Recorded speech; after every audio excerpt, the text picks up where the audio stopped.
ছোটোবেলার থেকে নাকি আমি কখনো কোনো জিনিসের জন্য কখনো কোনো জেদ বা বায়না কিছুই নাকি করিনি। মা বলে, আজও আমার নেই যে এই জিনিসটাই লাগবে, এই শাড়িটাই লাগবে, এই গয়নাটা বা ওই ড্রেসটা, এরকম আমার কখনোই না।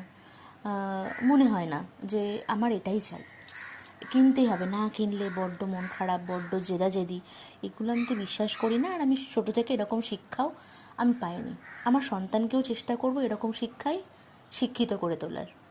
তো যাই হোক, জানো তো, ছোটোবেলা থেকে সেরকম যেহেতু বললাম যে ছিল না যে এই জিনিসটাই আমার চাই। বড় হওয়ার সঙ্গে সঙ্গে অনেক বন্ধুবান্ধবদের দেখেছি যে ফোন বা এটা সেটা বা ওই জিনিসটা বা ওই ড্রেসটার জন্য বাবা মার সঙ্গে ভীষণ রকমভাবে জেদাজেদি করতে দেখেছি আমি অনেক। তো যাই হোক, তো আমার এরকম ছিল না কখনো। মাই বলে সব সময়। তো যাই হোক, সেরকমই এখনও পর্যন্ত মানে শাড়ি, যে ওই শাড়িটাই কিনতে হবে, ওই গয়নাটাই লাগবে বা ওই ড্রেসটা, হ্যাঁ অবশ্যই পছন্দ হলে আমি অবশ্যই কিনি। সারা বছরই আমি টুকটাক কেনাকাটা করতে থাকি, মানে পছন্দ হলে কিনে নিলাম, কিন্তু হ্যাঁ মানে সাধ্যের মধ্যে, মানে সাধ্যের বাইরে গিয়েও মানে রাগারাগি কান্নাকাটি ওইটাই লাগবে এরকম আমি নই। তো যাই হোক, এখন জানো তো, এইসব শাড়ি গয়নার থেকে না সংসারের জিনিসপত্র কিনতে বেশি আমার ভালো লাগছে ইদানিং।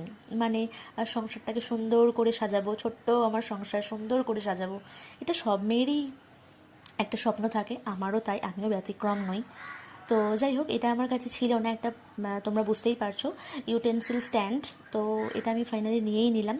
অনেক দিন থেকে ভাবছিলাম নেব। তো এটা 5টা লেয়ারের আর কি, 5টা র্যাকের। তো তোমাদের সঙ্গে এটা আমি হয়তো এখন অ্যাসেম্বল করে দেখাতে পারছি না, কারণ অনেক স্ক্রুয়ের ব্যাপার আছে আর আমার হাতেও একটু ব্যথা আছে।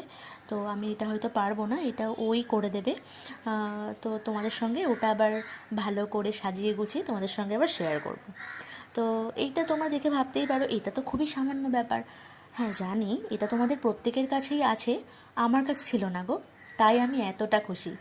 আর সংসারের জিনিসপত্র কিনতে আমার মানে ভীষণই ভালো লাগছে ইদানিং।